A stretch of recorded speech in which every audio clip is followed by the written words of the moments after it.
ठीक है। Research proposal जो है वो क्या होता है, प्रपोजल राइटिंग को जो है वो थोड़ा सा हम डिस्कस करेंगे। रिसर्च प्रपोजल जो है रिसर्च के अंदर क्या होता है, ठीक है। और लास्ट में हम जो है वो ये भी देखेंगे कि रिसर्च प्रपोजल में और रिसर्च रिपोर्ट में जो है वो क्या डिफरेंस होता है, ठीक है।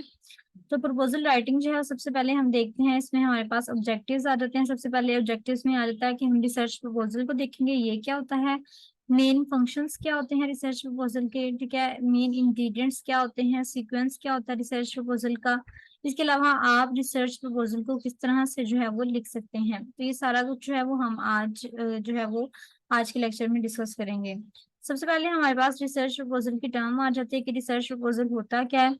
तो रिसर्च प्रपोजल बेसिकली एक इस तरह का कह लें एक आर्टिकल होता है, एक इस तरह का आर्टिकल होता है जो कि हम लिखते हैं to convince others that you have a worthwhile research project, कि आपने एक रिसर्च प्रोजेक्ट जो है वो करना है, आपका रिसर्च प्रोजेक्ट जो है वो बहुत ज्यादा इंपॉर्टेंट है, ठीक है। तो दूसरे को इस बात से कन्विंस करने के लिए कि आपका रिसर्च प्रोजेक्ट जो है वो बहुत ज्यादा इंपॉर्टेंट है, ठीक है, ये बताने के लिए दूसरे को आप एक प्रपोजल लिखते हो, ठीक है, एक पेशकश जो है वो देते हो कि मेरा रिसर्च जो प्रोजेक्ट है उसके अंदर ये चीजें इन्वॉल्व हैं, ठीक है।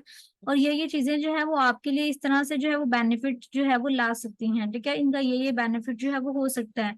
तो फिर अगर आप किसी को कन्विंस कर रहे हो इस बात पे कि आपका जो रिसर्च प्रोजेक्ट है वो बहुत अच्छा है, ठीक है, कि हमें जो है वो परमिशन दी जाए, हमें क्या फंडिंग दी जाए, जो हमारा रिसर्च प्रोजेक्ट है वो कंप्लीट हो किसी तरीके से, क्योंकि हमारा रिसर्च प्रोजेक्ट जो है वो बहुत ज्यादा अच्छा है, ठीक है। तो दूसरे को कन्विंस करने के लिए जो स्टेटमेंट लिखी जाती है, जो आर्टिकल लिखा जाता है, उसको हम कहते हैं रिसर्च प्रपोजल। डेफिनेशन हम इसकी देख लेते हैं। रिसर्च प्रपोजल क्या होता है, research proposal is intended to convince others that you have a worthwhile research project and that you have the competency and the work plan to complete it, ठीक है। Generally, a research proposal should contain all the key elements involved in the research process and include sufficient information for the readers to evaluate the proposed study, ठीक है। तो ये हमारे पास क्या हो गया, ये हमारे पास रिसर्च प्रपोजल हो गया, ठीक है। इसकी डेफिनेशन जो है वो यहाँ तक आपने कर लेनी है, ठीक है। तो रिसर्च प्रपोजल की डेफिनेशन के बाद हमारे पास आता है जो नेक्स्ट इसका, कि रिसर्च प्रपोजल जो है वो उसमें हम क्या क्या चीजें डिस्कस करते हैं, ठीक है। तो ऑल द रिसर्च प्रपोजल, जितने भी रिसर्च प्रपोजल होते हैं, must address the following questions, उन सबको जो है ये वाले क्वेश्चन जो है वो फुलफिल करने चाहिए कि आपका प्लान जो है वो क्या है, ठीक है, आपने क्या करना है और आप क्या करने जा रहे हो। तो ये तीनों चीजें जो है वो आपने रिसर्च प्रपोजल के अंदर जो है वो बतानी होती हैं बेसिकली। उसके बाद हमारे पास आता है कि function of a research proposal, function क्या होते हैं रिसर्च प्रपोजल के। तो a mean of communication from the researcher to those who will assess approve and possibly fund the work, यानी ये जो रिसर्च प्रपोजल होता है ये हमारे पास क्या होता है, एक कम्युनिकेशन का जरिया होता है, ठीक है, कम्युनिकेशन का मीन होता है जो कि हमारे पास आता है, जो कि रिसर्चर प्रोवाइड करता है और ये चीज असेस करती है, अप्रूव करती है और पॉसिबली क्या फंडिंग भी जो है वो प्रोवाइड करती है आपके वर्क के लिए, जो है वो फंडिंग वगैरह भी जो है वो रिसर्च प्रपोजल की बेस पे की जाती है, ठीक है। तो ये हमारे पास जो है वो बेसिकली रिसर्च प्रपोजल का फंक्शन होता है। तो उसके बाद हमारे पास आता है कि रिसर्च प्रपोजल जो है वो हमें क्या प्रोवाइड करता है, एक प्लान ऑफ एक्शन जो है वो प्रोवाइड करता है, ठीक है। एक प्लान ऑफ एक्शन प्रोवाइड करता है कि आपने क्या क्या काम जो है वो करना है और किस तरह से काम जो है वो करना है, ठीक है। तो ये रिसर्च प्रपोजल का एक पर्पस ये भी होता है। एक तो आपको फंडिंग वगैरह जो है वो मिलेगी, ठीक है, अप्रूवल मिलेगा। उसके अलावा क्या होगा कि आपका जो आपके प्रोसीजर है, जो आपने आउटकम करना है, जो आपने प्रोसेस करना है, वो किस तरह से करना है, ये सारी चीजें आपको रिसर्च प्रपोजल से पता चलेंगी, ठीक है जी। उसके बाद हमारे पास आता है कि रिसर्च प्रपोजल बेसिकली क्या होता है, एक कॉन्ट्रैक्ट होता है जो कि एक एग्रीमेंट साइन करता है दोनों पार्टीज के दरमियान, यानी रिसर्चर के दरमियान भी और इंस्टीट्यूशन के दरमियान भी, ठीक है। ये एक साइंड एग्रीमेंट होता है कि जब हमारा रिसर्च प्रपोजल जो है वो किसी को पसंद आ जाता है तो वो कहते हैं कि ठीक है भाई आप रिसर्च करें, हम आपको इतनी फंडिंग जो है वो प्रोवाइड करेंगे, ठीक है। तो ये बेसिकली क्या होता है, इसका फंक्शन में ये भी आता है कि एक कॉन्ट्रैक्ट जो है वो साइन हो जाता है किस किस के दरमियान, एक रिसर्चर के दरमियान और जो इंस्टीट्यूशन होता है उसके दरमियान। उसके बाद हमारे पास ये सबसे इंपॉर्टेंट क्वेश्चन है कि इंग्रेडिएंट्स क्या होते हैं रिसर्च प्रपोजल के, ठीक है, इंग्रेडिएंट्स क्या होते हैं या सीक्वेंस किस तरह से हम रिसर्च प्रपोजल जो है वो लिखते हैं। सबसे पहले हमारे पास टाइटल आ जाता है, उसके बाद हमारे पास इंट्रोडक्शन आ जाता है, ठीक है, उसके बाद हमारे पास स्टेटमेंट ऑफ द प्रॉब्लम है, प्रॉब्लम स्टेटमेंट लिखनी होती है हमने। उसके बाद हमने रैशनल लिखना होता है कि हम रिसर्च कर रहे हैं तो हम क्यों कर रहे हैं, ठीक है, उसकी जस्टिफिकेशन देनी होती है, थोड़ी सी उसकी सिग्निफिकेंस को जो है वो बताना होता है। उसके बाद आ जाता है scope and limitations of the study, कि आप जो स्टडी कर रहे हैं उसका क्या स्कोप है, उसकी क्या लिमिटेशंस है। ठीक है, तो ये चीजें जो है वो हमने इसके अंदर बतानी होती है। ठीक है, उसके बाद लिटरेचर रिव्यू आ जाता है हमारे पास। उसके बाद हमारे पास लिटरेचर रिव्यू आ जाता है। ठीक है, रिसर्च ऑब्जेक्टिव्स जो है वो मेंशन करने होते हैं हमने। ऑपरेशनल डेफिनेशन जो होती है वो लिखनी होती है। ठीक है, हाइपोथेसिस को मेंशन करना होता है, और मेथोडोलॉजी वगैरह और या वर्क प्लान जो भी है वो आपने इसके अंदर मेंशन करना है। ये आपके पास जो है इसके कंटेंट आ जाते हैं। ठीक है, उसके बाद हमारे पास जो आते हैं कंटेंट में, बजट आपने मेंशन करना होता है कि हम जो रिसर्च करेंगे उसमें इतना बजट लगेगा। Organisation of the report, report को ऑर्गेनाइज करना होता है आपने। बिब्लियोग्राफी यानी सारे रेफरेंसेस जो होते हैं वो मेंशन करने होते हैं। ठीक है, फिर कंक्लूजन लिखना होता है। लास्ट में अपेंडिक्स की लिस्ट होती है, जो भी टेबल्स वगैरह आपने अंदर ड्रा की हैं, जो भी कुछ जो है ना अंदर डाला है वो आपने लास्ट में मेंशन कर देना। तो ये इंग्रेडिएंट्स ये आपको जो है ना आने चाहिए। ठीक है, ये जो जितने भी स्टेप्स हैं रिसर्च प्रपोजल के, टाइटल, इंट्रोडक्शन, स्टेटमेंट प्रॉब्लम, ठीक है, रैशनल है, scope and limitation of study है, उसके बाद हमारे पास रिव्यू लिटरेचर है, ऑब्जेक्टिव्स आ जाते हैं, ऑपरेशनल डेफिनेशन है, हाइपोथेसिस है, मेथोडोलॉजी कौन कौन से हम यूज करते हैं, टाइम स्केड्यूल क्या है, इसके अलावा बजट कौन कौन सा हम यूटिलाइज करते हैं, ऑर्गेनाइजेशन ऑफ द रिपोर्ट है, बिब्लियोग्राफी, कंक्लूजन और अपेंडिक्स है। इसी तरह से जो है वो आपने इनको अच्छे से याद करना है। उसके बाद आता है कि आप किस तरह से रिसर्च प्रपोजल जो है वो लिख सकते हैं। ठीक है, आपको मेथोडोलॉजी का बताना चाहिए, आपको सारे इश्यूज का बताना चाहिए, ताकि आप अच्छे से जो है इसको ग्रास्प कर सकें। तो हम देख लेते हैं, हमने रिसर्च प्रपोजल लिखने के लिए सबसे पहले हमारा टाइटल जो है वो अच्छा होना चाहिए। ठीक है, कंसाइज होना चाहिए और डिस्क्रिप्टिव होना चाहिए। डिस्क्रिप्टिव मतलब कि वो खुद बता रहा हो कि भाई मैं किस चीज से रिलेटेड हूँ। ठीक है, तो आपका जो टाइटल है वो कंसाइज होना चाहिए, डिस्क्रिप्टिव होना चाहिए। ठीक है, कैची टाइटल होना चाहिए, यानी उसको देख के जो है वो ज्यादा अटेंशन जो है वो ग्रास्प वो दूसरे की जो है वो अटेंशन ले सके। ठीक है, उसके बाद आता है कि रीडर का इंटरेस्ट जो है वो भी होना चाहिए टाइटल के अंदर, और ये कि फेवरेबल होना चाहिए। ठीक है, टाइटल इस तरह का होना चाहिए। एब्स्ट्रैक्ट जो होता है हमारे पास ब्रीफ समरी होती है, ठीक है, 300 वर्ड्स की। इसके अंदर रिसर्च क्वेश्चन होता है, रैशनल होता है, हाइपोथेसिस होता है, जो भी आपने मेथोडोलॉजी यूज की है रिसर्च के अंदर वो होती है। इसके अलावा फाइंडिंग्स वगैरह होती हैं। ठीक है, उसके बाद हमारे पास इंट्रोडक्शन आ जाता है। तो इंट्रोडक्शन के अंदर हम थोड़ा सा जो है रिसर्च क्वेश्चन को ज्यादा मेंशन करने की जो है वो करते हैं कि हम इंट्रोडक्शन के अंदर जो थोड़ा सा बैकग्राउंड प्रोवाइड करें स्टडी का। ठीक है, उसके बाद जो रिसर्च प्रॉब्लम है वो सबसे पहले हम जो है इसके अंदर मेंशन करते हैं। ठीक है, secondly you need to provide a brief but appropriate historical backdrop, कि आपको थोड़ी सी हिस्ट्री जो है उसको भी टच करना पड़ेगा। ठीक है, कीवर्ड्स जो है उनका आपने ख्याल रखना है अच्छे से। ठीक है, रिसर्च क्वेश्चंस वगैरह, रिसर्च प्रॉब्लम्स वगैरह जो है वो आपने इसके अंदर मेंशन करनी है। ठीक है जी, इंट्रोडक्शन जो होता है वो उन्होंने बताया कि क्या क्या चीजों को कवर करता है। रिसर्च प्रॉब्लम को कवर करता है, कॉन्टेक्स्ट को कवर करता है, रैशनल प्रोवाइड करता है जो भी आपकी स्टडी होती है उसके बारे में। ठीक है, उसके बाद जी मेजर इश्यूज को जो है वो बताता है। इंट्रोडक्शन के अंदर हम ये सारा कुछ लिखते हैं। डिपेंडेंट वेरिएबल्स कौन से होते हैं, इंडिपेंडेंट वेरिएबल्स कौन से होते हैं, ये लिखते हैं। इसके अलावा हाइपोथेसिस जो है, थ्योरी जो है, उसको भी बयान करता है। बाउंड्रीज को बताता है, डिलिमिटेशंस को सेट करता है। ठीक है, उसके अलावा डेफिनेशंस जो है मतलब जिस तरह हमने पढ़ा था, ऑपरेशनल डेफिनेशन होती है, कॉन्सेप्चुअल डेफिनेशन होती है। तो इस चीज को भी जो है ये हम इंट्रोडक्शन के अंदर जो है वो मेंशन करते हैं कि ऑपरेशनल डेफिनेशन कौन सी है, और थ्योरेटिकल जो कॉन्सेप्चुअल डेफिनेशन है वो कौन सी है। ठीक है जी, बाद में हमारे पास लिटरेचर रिव्यू आ जाता है। नेक्स्ट पॉइंट, हमने लिटरेचर रिव्यू के ऊपर जो है वो पूरा लेक्चर पढ़ा था। ठीक है, लिटरेचर रिव्यू क्या होता है, ठीक है, क्या क्या इंपॉर्टेंट जो है इसके स्टेप्स होते हैं, क्या प्रोसेस होता है इसका लिखने का। ठीक है, तो ये लिटरेचर रिव्यू उसके बाद हमने लिखना होता है। लिटरेचर रिव्यू में हमने सारे लिटरेचर जितने भी हैं उनको रीड करके तो उसका जो है एक रिव्यू करना होता है। ठीक है, लिटरेचर रिव्यू के अंदर तो लिटरेचर रिव्यू हो जाता है। इसके अंदर बेसिकली हम पुराना लिटरेचर जो है उसको क्रिटिकली एनालाइज करते हैं कि उन्होंने किस तरह से लिखा, हम क्या कर रहे हैं, गैप क्या है हमारे जो नॉलेज है उसके अंदर। ठीक है, और न्यू न्यू चीजें जो है वो कौन सी आ चुकी हुई हैं, पुरानी चीज कौन सी थी, हमें क्या चीज जो है वो इम्प्रूव करनी चाहिए। तो ये सारा कुछ जो है वो हम लिटरेचर रिव्यू के थ्रू जो है वो मेंशन कर देते हैं। ठीक है, उसके बाद हमारे पास जो है वो नेक्स्ट पॉइंट आता है मेथडोलॉजी का। आपने रिसर्च की मेथडोलॉजी में जितनी भी मेथडोलॉजीज पढ़ी है कि कौन सा मेथड आप यूज करें, क्वालिटेटिव है, क्वांटिटेटिव है, आगे से उनकी टाइप्स कौन कौन सी हैं। ठीक है, तो वो सारी मेथडोलॉजी आपने एक दफा अपनी रिसर्च को जो है वो अच्छे से गो थ्रू करना है और देखना है कि आप कौन सी मेथडोलॉजी जो है वो यूज कर रहे हैं। ठीक है, उसके बाद हमारे पास आता है कि furthermore since there are no well established and widely accepted canon, qualitative analysis वही है कि आप कौन सी चीज जो है वो यूटिलाइज कर रहे हैं, क्वालिटेटिव प्रोसेस यूज कर रहे हैं या क्वांटिटेटिव। फिर उसके अकॉर्डिंग जो है वो आपने डाटा कलेक्शन का प्रोसेस भी करना है। ठीक है, डाटा कलेक्शन भी आपने उसके अकॉर्डिंग करनी होती है। जैसे कि हमने पढ़ा था कि जो क्वालिटेटिव होता है उसमें सैंपल साइज क्या होता है, क्वांटिटेटिव में सैंपल साइज क्या होता है। ठीक है, फिर उसके अकॉर्डिंग हम डाटा कलेक्शन जो है वो करते हैं। हमें डाटा कलेक्शन के लिए टूल्स चाहिए होते हैं डिफरेंस। ठीक है, डिफरेंट टूल्स के जरिए जब हम डाटा कलेक्शन करते हैं तो वो सारा कुछ जो है वो डिपेंड करता है कि हमने कौन सा मेथड जो है वो यूज कर रहे हैं हम अपनी स्टडी के अंदर। ठीक है जी। क्वांटिटेटिव स्टडी के लिए कहते हैं कि consist of the following section. Design आता है सबसे पहले। अगर क्वांटिटेटिव स्टडी आपने रखी है तो सबसे पहले आपने अपना डिजाइन देखना है कि आपका जो क्वेश्चनियर है वो आपने क्वेश्चन के थ्रू जो है वो डाटा कलेक्ट करना है या आपने लैब एक्सपेरिमेंट किया हुआ है। ठीक है। नेचुरल सेटिंग है आपकी, जो पार्शली नेचुरल से निपटती पार्शली आर्टिफिशियल ठीक है होती है वो सेटिंग है आपकी। ठीक है। या फुल आर्टिफिशियल सेटिंग है आपकी, तो कौन सी सेटिंग है आपकी? ठीक है। नेचुरल, आर्टिफिशियल या पार्शली नेचुरल और पार्शली आर्टिफिशियल। ठीक है।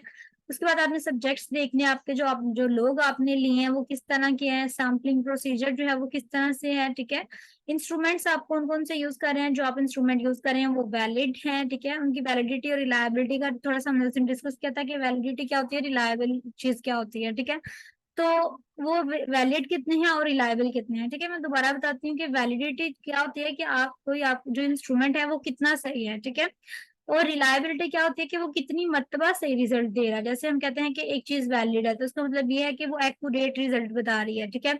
लेकिन वो कितनी मर्तबा एक्यूरेट रिजल्ट बता रही है ये चीज हमारे पास रिलायबिलिटी में आ जाती है। अगर वो बहुत ज्यादा मर्तबा जब आप करते हैं तो वो एक्यूरेट रिजल्ट बताती है, तो मतलब कि वो रिलायबल भी है। ठीक है। इसके साथ आपने प्रोसीजर जो है वो मेंशन करना होता है इसके अंदर। ठीक है।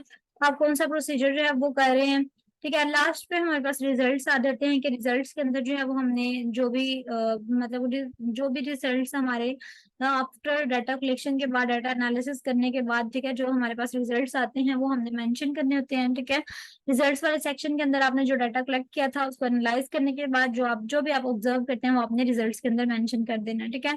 डिस्कशन में हम क्या करते हैं बेसिकली, डिस्कशन में ना हम अपना देखते हैं कि जो हमारी स्टडी जो है वो आ रही है, जो रिसर्च हमने की है उसमें जो वेरिएबल्स होते हैं, डिफरेंट डोमेन्स होती हैं। ठीक है। तो उन डोमेन्स को हम स्टडी करते हैं जो पहले हमसे पहले भी कुछ लोगों ने रिसर्च की होगी। ठीक है। उनके साथ हम अपना कंपैरिजन करते हैं कि जो हमारा रिजल्ट आया है और जो उनका रिजल्ट आया था क्या वो सेम है। अगर वो सेम है तो फिर हम उसको वेरिफिकेशन के साथ डिस्कशन के अंदर जो है वो मेंशन करते हैं कि हमने रिजल्ट जो है वो ये निकाला है, जो हमसे पहले लोगों ने रिजल्ट निकाला था वो ये है। ठीक है। तो हम प्रूफ प्रोवाइड करते हैं उसके अंदर, बकायदा रेफरेंस प्रोवाइड करते हैं कि भाई ये लें, हमने जो रिसर्च किया उसका ये रिजल्ट आया और जो हमसे पहले रिसर्च की गई थी उसका ये रिजल्ट था। तो देखिए हमारा और उनका जो है वो तकरीबन सेम आया है। ये अगर नहीं भी सेम आया तो हम मेंशन करते हैं हमारा और उनका जो है वो सेम नहीं आया भाई। ठीक है। तो इस तरह से हमने क्या करना था, कंपैरिजन करना होता है अपनी स्टडी का पिछली वाली स्टडी के साथ, और उसके बाद मेंशन करना होता है रेफरेंस के साथ कि भाई हमारी स्टडी और उनकी स्टडी जो थी वो सेम थी या नहीं सेम थी। अगर सेम थी तो क्यों सेम थी और क्या रिजल्ट जो है वो उसके अंदर आए हैं। ठीक है। तो ये सारा कुछ जो है वो आपने डिस्कशन के अंदर मेंशन करना होता है। तो उसके बाद कॉमन मिस्टेक्स आ जाती हैं, हम थोड़ी सी मिस्टेक्स जो कर देते हैं प्रपोजल राइटिंग के अंदर कि कॉन्टेक्स्ट होता है वो प्रॉपर नहीं होता। ठीक है। बाउंड्री जो होती है वो डिलिमिटेशन कर देते हैं, यानी उसकी बाउंड्री जो है वो क्रॉस कर देते हैं आप।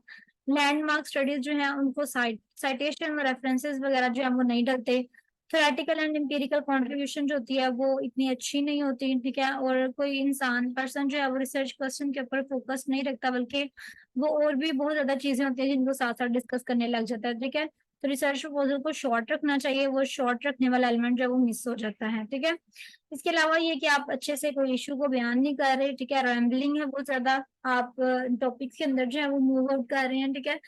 मतलब और कोई आपका जो है वो कंसाइज नहीं है, कॉम्प्रिहेंसिव चीज नहीं है, बल्कि बहुत ज्यादा ओवरफ्लो हो रहा है हर चीज का। ठीक है। तो ये हमारे पास जो है ये साइटेशन ये आपने बहुत ज्यादा डाल दिए हैं, रेफरेंसेस बहुत ज्यादा डाल दिए हैं, और रेफरेंसेस को आपने एपीए स्टाइल के अकॉर्डिंग नहीं डाला, तो ये भी आपका जो है वो एक जो है कह लें एक इसके अंदर मिस्टेक है। ठीक है। या बहुत ज्यादा लंबा या बहुत ज्यादा शॉर्ट प्रपोजल लिख दिया आपने, तो ये सारी जो थी वो इसकी मिस्टेक्स थी। ठीक है। जो हम रिसर्च प्रपोजल के अंदर करते हैं। तो अब हमने जो चीज डिस्कस की है, मेनली रिसर्च प्रपोजल होता क्या है। ठीक है।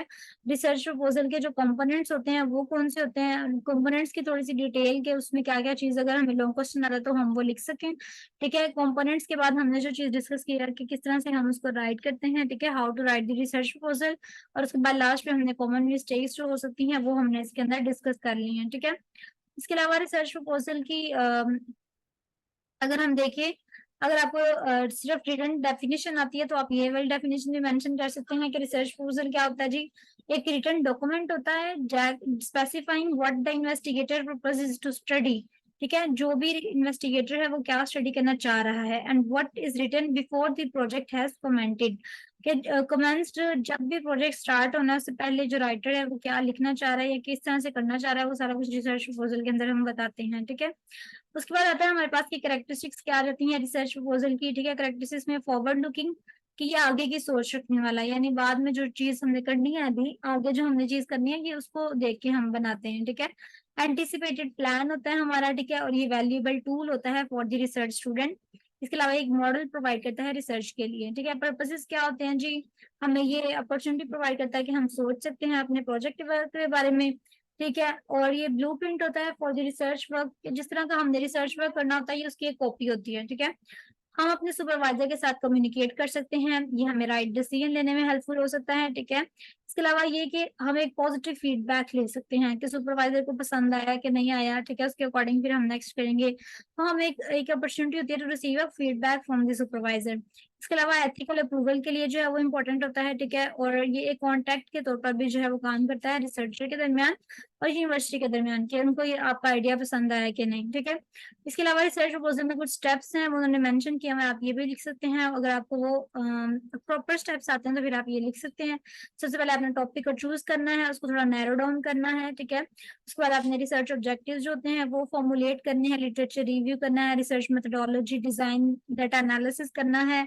ठीक है, प्रपोजिंग का फॉर्मेट देखना है, उसके बाद बजट ऑर्गेनाइजिंग जो हमने वहां पे पढ़े हैं, आप चाहें तो वो भी लिख सकते हैं, अगर आप ये लिखना चाहें तो ये भी लिख सकते हैं। ठीक है, जो वहां पे थे इस स्लाइड के अंदर वो ज्यादा अच्छे हैं। ठीक है, आपने कोशिश करनी कि इन्हीं को जो है वो आप याद कर लें। ठीक है, तो उसके बाद हमारे पास ये एक पार्ट्स हैं रिसर्च प्रपोजल के, कौन कौन से पार्ट्स होते हैं। ठीक है, ये भी हमने आगे पढ़ लिया, स्टेटमेंट ऑफ प्रॉब्लम है, सिग्निफिकेंस ऑफ प्रॉब्लम है। ठीक है, तो ये सारा कुछ है। अब अगर आपको आता है parts of our research proposal या components of a research proposal, तो फिर आपने ये लिखना है। ठीक है, लेकिन अगर आपको आता है steps of a research proposal, ठीक है, steps of developing a research proposal, तो फिर आपने ये वाले लिखनी है। ठीक है, इन दोनों में डिफरेंस है, क्वेश्चन जो है वो आप अच्छे से जो है वो आपने देख के करना है। क्या बाकी ये उसकी जो थोड़ी सी उन्होंने बताई हुई है डिटेल में। स्टेटमेंट ऑफ प्रॉब्लम क्या होती है, प्रॉब्लम स्टेटमेंट हमने पहले पढ़ा हुआ है। सिग्निफिकेंस ऑफ प्रॉब्लम, कि जो प्रॉब्लम है आपकी वो कितनी उसकी अहमियत है। ठीक है, कितनी इंपॉर्टेंस है वो। उसके बाद definitions, assumptions, limitations and delimitations. ठीक है, डेफिनेशंस क्या होती हैं, जो कि हम help to establish the frame of reference. ठीक है, अजम्पशंस क्या होती हैं, जो जिसको रिसर्चर बिलीव करता है कि वो ट्रू है। ठीक है, लेकिन वो वेरीफाई नहीं होती, बस हमने सोचा होता है कि भाई ये ट्रू है। ठीक है, उसके बाद लिमिटेशंस क्या होती हैं, लिमिटेशंस होती हैं कुछ रिस्ट्रिक्शंस वगैरह कह लें, जिनसे आगे जो है वो रिसर्चर काम नहीं कर सकता। ठीक है, उनको हम क्या कहते हैं, लिमिटेशंस कहते हैं। डिलिमिटेशंस क्या होती हैं, ये भी हमारी बाउंड्रीज हैं किसी भी स्टडी की, तो ये हमारे पास होती हैं डिलिमिटेशंस। ठीक है, तो रिसर्च प्रपोजल के बारे में जो था ये इंपॉर्टेंट टॉपिक है रिसर्च प्रपोजल, और रिसर्च प्रपोजल के बारे में जो है आपको इतना ही था। ठीक है, तो आपने जो है वो इस स्लाइड को अच्छे से देखना। ठीक है, ये मैं आपको सेंड कर दूंगी, तो आपने इनको जो है वो ज्यादा अच्छे से देख लेना एक दफा। ठीक है, और इनको बल्कि याद भी कर लेना है।